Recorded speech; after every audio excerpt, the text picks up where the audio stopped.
সুশান্ত চৌধুরী, ওসব টাইটেলে চৌধুরী না, কাজও চৌধুরী।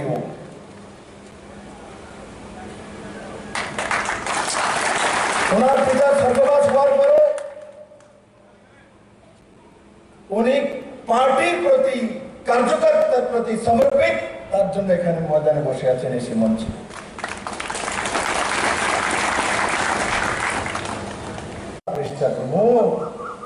রোদরে বিজেপিকে হিলাতে পারে না, বৃষ্টিতে হিলাতে পারে না, बीजेपी के कार्यकर्ता को हिलाते पारे से जनता, पब्लिक। और पब्लिक 140 कोटी भारतवासी नरेंद्र भाई मोदी संगे आचार के वो संगे नहीं मिले, चलो नरेंद्र भाई मोदी संगे। ताई আমার রামনগরের প্রত্যেকটি কার্যকর্তার প্রতি নিবেদন, আমি আমার নিজের ভোট দেব, কিন্তু সঙ্গে বন্ধু বান্ধব আত্মীয় স্বজন পরিজন এখনো রামনগরে যারা সিপিএম এর হয়েছে এদের কাছে যান, যে বিপ্লবদের পাঠিয়েছে, নরেন্দ্র ভাই মোদী পাঠিয়েছে, নমস্কার জানিয়েছে, আপনার আশীর্বাদ চান। রামনগর প্রতিটি কমিউনিস্ট পরিবার থেকে যে ভারতীয় জনতা পার্টি বর্তমানে ভোট ঠিক দেবে, আপনাদেরকে একবার যেতে হবে, গেলেই কাজ হয়ে যাবে। কারণ কি, রামনগরের মানুষ এই তরুণ যারা আমনের থেকে বেশি ছিল। और আমি আগেও বলেছি, কালকে শুনে মারা যায় 10,323 আন্দোলন আগরতলাতে, আমি মুখ্যমন্ত্রী হওয়ার পর কত আন্দোলন রাস্তায় বসে যায়। আরে আমি তো ক্যাবিনেটে সিদ্ধান্ত করে, সুশান্ত বাবু আমার সঙ্গে মন্ত্রী, আমি সুপ্রিম কোর্টের কাছে নিবেদন করেছি যে মানবিক দৃষ্টিতে তাদেরকে ছেড়ে দিন। এরা কমিউনিস্টের ক্যাডার ছিল, তবুও আমি চাকরি দেওয়ার জন্য তৈরি ছিলাম, কিন্তু আমি জেলে যাওয়ার জন্য তৈরি নেই মেরে মিত্র। তার জন্য সুপ্রিম কোর্টের কাছে গিয়েছিলাম, সুপ্রিম কোর্ট বলেছে না যাওয়া যাবে না, এটা অবৈধ। তখন আমার কিছু করার নেই, কিন্তু তাদের চাকরি কে দিয়েছে? কমিউনিস্টরা অবৈধভাবে দিয়েছে, তাদেরই ক্যাডার জানে এগুলো চলে যাবে, জানার পরও অবৈধভাবে চাকরিগুলি সঠিকভাবে দিতে পারত। আর চাকরিগুলি খেয়েছে কে? কোর্টকে জানকারিটা কে দিয়েছে? কে চেষ্টা করেছে? এই যে প্রার্থী দাঁড়িয়েছে আশিস বাবু, আপনাদের বন্ধু তোর বলছি দাঁড়িয়ে এইবার 10,323 পরিবারকে আমি বলি, চিনে রাখুন, এই কংগ্রেস সিপিএমকে একজনে দিছে, একজনে খাইছে, দুটো এক লোকের যে বইয়া সে ইলেকশন করে। ये লক্ষ্মীপুর চরিত্র, এদের নেতৃত্ব, কি ক্যারেক্টার বলে, এটা তো পাকিস্তানের একজন যাবো না, চীনের একজন যাবো নেয় না। এদিকে কমিউনিস্ট পার্টি কত চীনের মানুষের স্লোগান দিল, একটারও কিন্তু চীনে এক ঘন্টা জায়গা নেই। জীবনী ত্রিপুরার মানুষের জমি দখল করে প্রাকৃতিক বানিয়ে আমার ভালো লাগে, কিন্তু চীনে দেখি আমি জিতেন চৌধুরী, জিতেন বাবু যদি ত্রিপুরা কমিউনিস্টের নামে চীনে আমরা আধা ঘন্টা জমি পেতে পারেন, রামনগর আমরা জিতে আসবো। ত্রিপুরার বেতন গেছিলেন কমিউনিস্টের কাছে, চীনের কাছে, রাশিয়ার কাছে। আর এখানে কিছুদিন আগে বলে জিতেন বাবু যে ওখানে পূর্ব ত্রিপুরা বিজেপির যে প্রার্থী হয়েছে উনি তো বাইরে থেকে আইসে, বাইরের লোক। কি কোন না পুরা খানদান দই বাইরে এসে কি আমার দিদির উপর বাইরে। আরে ভারতীয় পরম্পরাতে মেয়েদেরকে বিয়ে হয়, আপনি কি বিয়া দেওয়ার পরম্পরা ভুলে গেছেন না? আপনি বিয়া করার পর আপনার বউ আপনার বাড়িতে আসে না, তার বাড়িতে আপনি গেছে কি কোন না কোন পাগল হয়ে গেছে না, পাগলের সহিত বেটি। হ্যাঁ, মেয়ে বিয়ে দিয়ে কাকে বাড়ির ভিতরে রাখতে আত্মহত্যা আসেনি কেউ? মেয়ে বিয়ার পর শ্বশুর বাড়ি দিয়েছে কা বলে সবাই তুলে নেবে। মানে জিতেন বাবুকে বুঝান, তরমুজদারে বুঝান, কি অবস্থা এটি বাংলা কেন নিত না? এটি শেষ হলো, এমন যুদ্ধ চলছে। আইসে বাইরের থেকে মায়া বিয়ে দিয়েছি তো যাইবো শ্বশুর বাড়ি, মায়া এখন মাইকে তাইছে, মানে বাপের বাড়ি তাইছে, বাপের বাড়ি তাইলে মায়ার আরো আদর বেশি হয়। ত্রিপুরার মানুষ আমার কৃতি দেববর্মা মহোদয়কে আরো বেশি আদর করবে, কারণ কি সে বাপের বাড়ি কি কয় না কয় এরা। আর আমাদের যে দীপক নিজে চলে রামনগরকে আলো করবে, আর অন্ধকার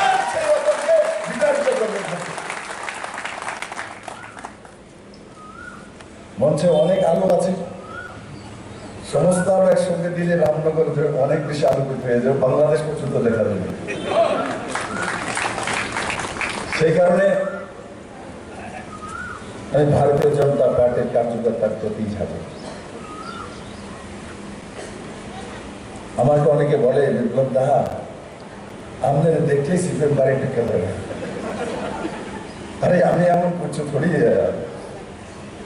এরা কুকর্মের জন্য বাড়িতে ঢুকে যায়। সিপিএম এর কার্যকর্তা নয়, নেতা।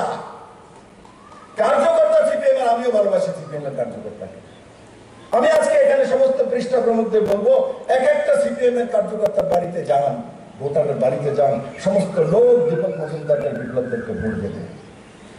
আমি বলেছি, আমি যা বলছি আমি অ্যাসেসমেন্ট করে বলবো। এরা সিপিএম এর নেতারা কংগ্রেসের ত্রিপুরার যে নেতার অত্যাচারে তিক্ত তারা বেশি। লজ্জা হতে আসতে চায় না। আপনার সঙ্গে ঝগড়াঝাটি হয়েছে, গিয়ে বলুন আমাদের সঙ্গে নিচে ঝগড়াঝাটি হয়েছে, তাতে কি আসে যায়?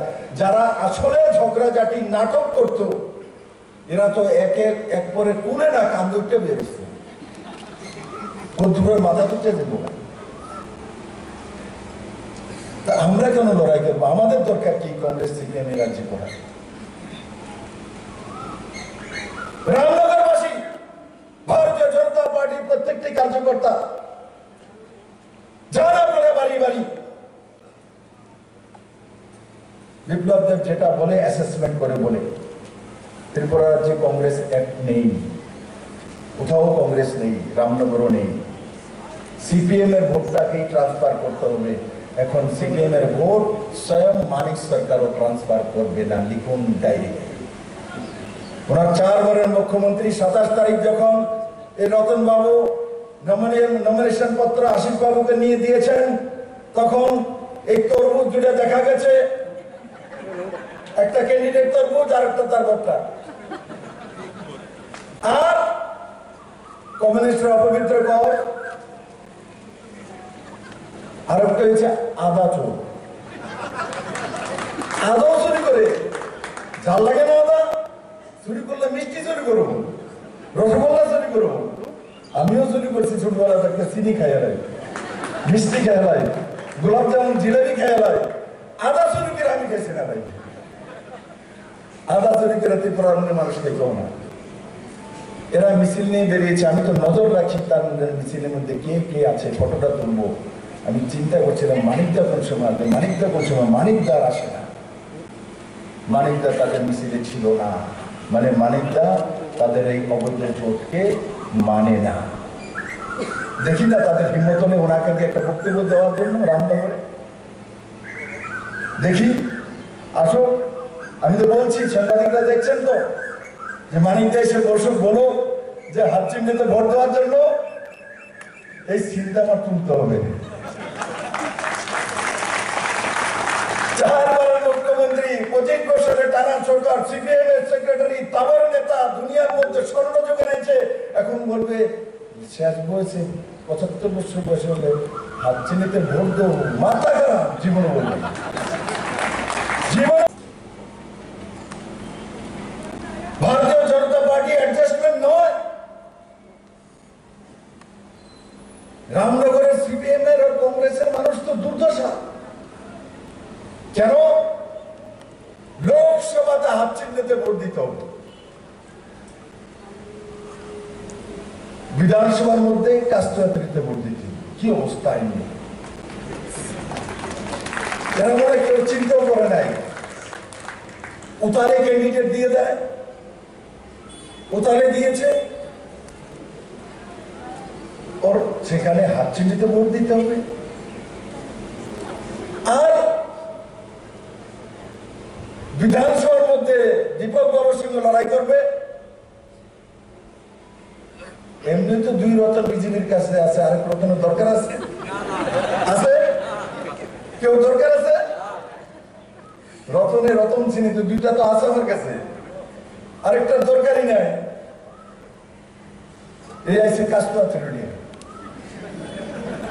হাতের কাস্ট্রাতিতে ট্রেনিং লাগবো। দীপক বাবু এত চিন্তা করেন কেন? এরা আমল তেমন ভোট দেয়া কংগ্রেস আর কমিউনিস্টের এমন জলাঞ্জলি দেবে, চিন্তা করি না।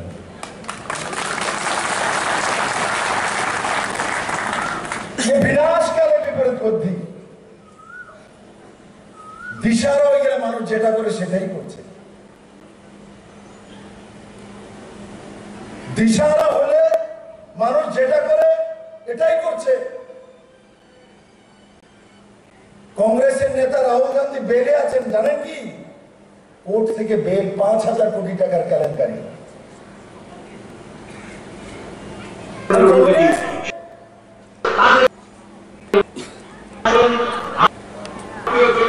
কমিউনিস্টের তো ত্রিপুরার জনতা বেলে রেখে দিয়েছে। ত্রিপুরার জনতা কমিউনিস্টকে বেলে রেখেছে। তার জন্য হিম্মত নেই কাস্তের চিহ্নে লোকসভা দ্বারা, তার জন্য হাওলাত করেছে। হাত চিহ্নকেও সেও 5,000 কোটি টাকার বেলের মধ্যে রয়েছে।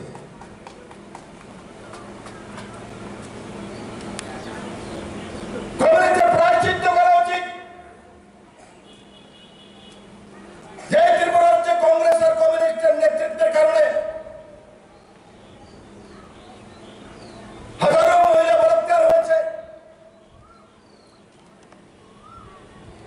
হাজারো লোক খুন হয়েছে, রামনগরে মারপিট হয়েছে, বাড়ি ঘর ছাড়া হয়েছে, যেটা সুশান্ত বাবু বক্তব্যে বলছিলেন যে জোর করে মারপিট করে স্বর্গীয় সুনজাকে পরাজিত করা হয়েছিল।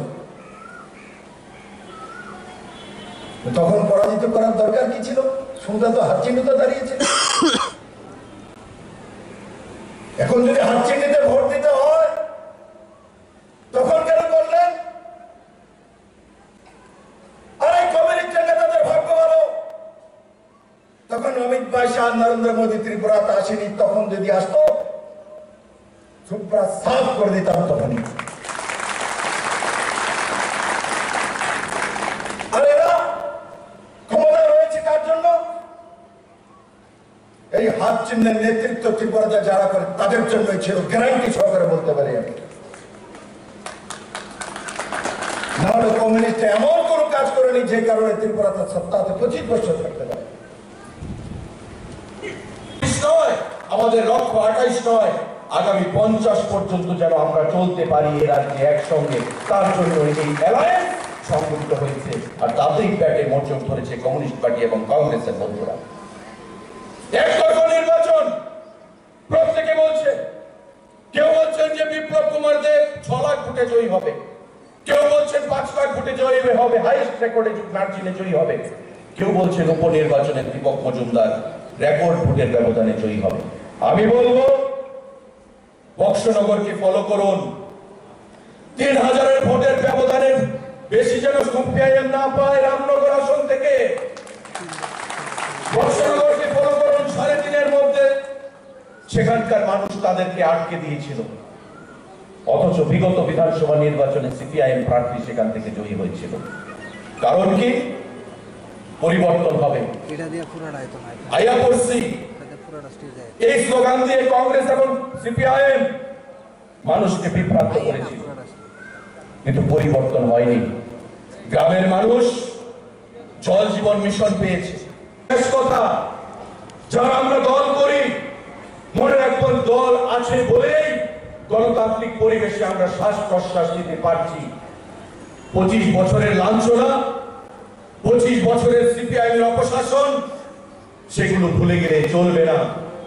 তাই মোদীজি এবং আমাদের সরকার যে চলছে ত্রিপুরা রাজ্যে আমাদের মুখ্যমন্ত্রীর নেতৃত্বে প্রত্যেককে যে দিশায় আমরা নিয়ে যেতে চাইছি রাজ্যকে এবং আমাদের দেশকে, সেই দিশায় আপনারাও চলবেন।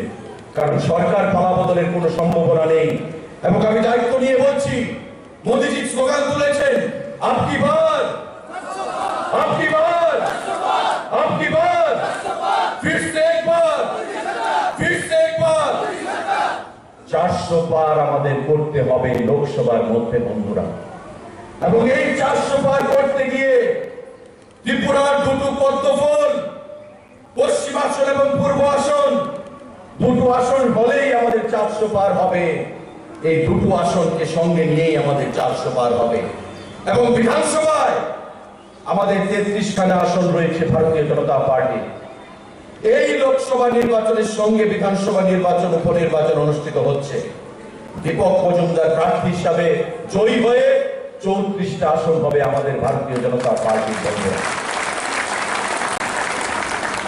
সঙ্গে আমাদের রয়েছে মথা পার্টি,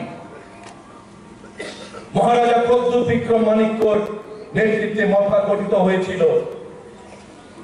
আমাদের সঙ্গে বিধানসভা নির্বাচন পর্যন্ত বিরোধী দলে ছিলেন, কিন্তু বর্তমানে তারাও উপলব্ধি করতে পেরেছে যে মোদীজি যে ভাবধারা দেশকে নিয়ে যেতে চাইছেন, আমাদের রাজ্য যেভাবে এগিয়ে যাচ্ছে, তাতে বিরোধিতা করে কোনো লাভ হবে না।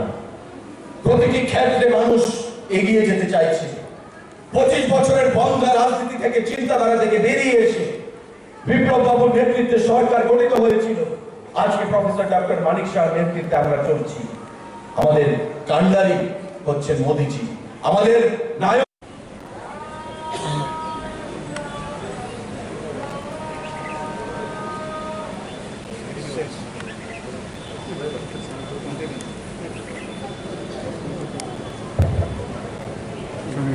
সংখ্যালঘু ভাইদের আজান চলছিল, রোজার মাস, তাই আমাদের এই মিটিং চলছে। তাদের প্রতি সম্মান জানিয়ে আমি আমার বক্তব্যকে সেখানে বিরাম দিয়েছি। আজান শেষ হয়েছে, তাই আমি আমার বক্তব্যকে আবার সেখানে শুরু করছি। যে কথাটা বলছিলাম, যে যারা গতকাল পর্যন্ত রাজনৈতিকভাবে একে অপরের বিরুদ্ধে ছিল, যাদের কথায় বিশ্বাস করে এই রাজ্যে ধর্মনগর থেকে সাবরুম পর্যন্ত মানুষ রাস্তায় নামতো পরিবর্তনের জন্য প্রতিটা নির্বাচনের প্রাক্কালে, আজকে চট করে বিধানসভা নির্বাচনের পর এই লোকসভা নির্বাচনেও তারা জোট সংগঠিত করছে। পশ্চিম আসন কংগ্রেসকে ছেড়ে দেওয়া হলো, আর এই উপনির্বাচনে, রামনগর বিধানসভার উপনির্বাচনে কমিউনিস্ট পার্টিকে ছেড়ে দেওয়া হলো। আমি আপনাদের বিবেকের কাছে প্রশ্ন রাখছি বন্ধুরা, যে রাজনীতিতে মানুষের একটা বেসিক থাকতে হয়, যে আমার রাজনৈতিক প্রধান প্রতিদ্বন্দ্বীকে এই রাজ্যে যারা কংগ্রেস করেছেন, যারা ধর্মনগর থেকে সাবরুম পর্যন্ত পরিবর্তনের জন্য ময়দান কাঁপিয়েছেন, কংগ্রেসের হাত দিয়ে এই রাজ্যে পরিবর্তন আসেনি। এই রাজ্যে পরিবর্তন এনে দিয়েছে ভারতীয় জনতা পার্টি, ভারতীয় জনতা পার্টি, ভারতীয় জনতা পার্টি। নরেন্দ্র মোদীজির নেতৃত্বে এই রাজ্যে পরিবর্তন এনেছে। এই রাজ্যের নেতৃত্বে ছিলেন তদানীন্তন প্রাক্তন মুখ্যমন্ত্রী বিপ্লব কুমার দেব, প্রদেশ সভাপতি হিসেবে আমরা দেখেছি রাজ্য থেকে চষে বেরিয়েছেন, পরিবর্তন এনেছেন। আজকে সেই সরকারটাকে ফেলে দিতে চাইছেন বন্ধুরা। মেনে নেবেন বাম বিরোধী মানুষ? মেনে নেবে এই রাজ্যের যারা দীর্ঘ 25 বছর সিপিএম এর বিরুদ্ধে লড়াই করেছে? আমরাও এক সময় সিপিএম এর বিরুদ্ধে লড়াই করেছি, ছাত্র যুব আন্দোলনের সঙ্গে যুক্ত ছিলাম। এখনো আমাদের অনেক যুবক ভাইয়েরা আছেন যারা ভারতীয় জনতা পার্টি দলে রয়েছেন, এখনো সেই সিপিএম এর সময়ের কাজ, যে আদালতের আইনি যে বেড়াজাল, সেখান থেকে বেরিয়ে আসতে পারেনি। আমি মন্ত্রী হয়েছি, বিধায়ক হয়েছি, এখনো বাড়িতে সমন যাচ্ছে সিপিএম এর আমলের সেই আন্দোলনের, সিপিএম এর দেওয়া, সিপিআইএম এর পুলিশের দেওয়া সেই আন্দোলনের সমন এখনো যাচ্ছে, কোর্টে এখনো আসতে হচ্ছে। বন্ধু, আমাদেরকে মুক্ত করেছে ভারতীয় জনতা পার্টি, আমাদেরকে মুক্ত করেছে নরেন্দ্র মোদীজি, অমিত শাহজি, জেপি নাড্ডাজি, বিপ্লব দেবজি সেই নেতৃত্বে ছিলেন ত্রিপুরা রাজ্যে। আর এই রামনগর উপনির্বাচনে আপনাদের হয়ে লড়াইটা করেছিলেন স্বর্গীয় বিধায়ক সুরজিৎ দত্ত মহোদয়। আজকে উনি চলে গেছেন, কোনোদিন আপোষ করেননি, কোনোদিন আপোষ করেননি কমিউনিস্ট পার্টির সঙ্গে। আমার মনে আছে এখনো, আমি যুব কংগ্রেস সভাপতি ছিলাম। 2013 সালের এই নির্বাচনে এই 24 নম্বর বুথে জয় সুন্দরী যে বুথ আপনাদের পার্শ্ববর্তী রয়েছে, বুথ ক্যাপচার করে তদানীন্তন বিধায়ক সন্ধ্যা 7টার সময় মেরে আমাদের পুলিং এজেন্টদেরকে বের করে বুথ ক্যাপচার করে 60 না 64 বুথে এই বিধানসভায় জয়ী হয়েছিলেন। আমি যখন বললাম যে কাকু তুমি তো রিকাউন্টিং করাতে পারতে, তুমি পোলিং করানোর সুযোগ ছিল, আমাকে বলছে যে আমি যদি রিকাউন্টিং করাই বা রিপোলিং করাতাম আমার ছেলেদেরকে আমি বাঁচাতে পারতাম না। আমাকে হুমকি দেওয়া হয়েছে যে আসল ছেড়ে দাও, আমার ছেলেদেরকে যদি বাঁচতে হয় রক্ত গঙ্গা বইয়ে দেব। যদি আবার উপনির্বাচন হয় বা রিকাউন্টিং হয়, আমি জানি রিকাউন্টিং হলে আমি আবার সেখানে জয়ী হতাম, এক ভোটে হলো আমি সুজিত দত্ত জিততাম, কিন্তু আমি শশধর দত্তের ছেলে, আমি রিকাউন্টিং করাবো না। হেরে গেছি, মাথা পেতে দিয়েছি, কোন অবস্থাতেই আমি আমার ছেলেদেরকে মারতে পারবো না, কারণ সরকার অলরেডি সিপিআইএম এর হয়ে গেছে বন্ধুরা।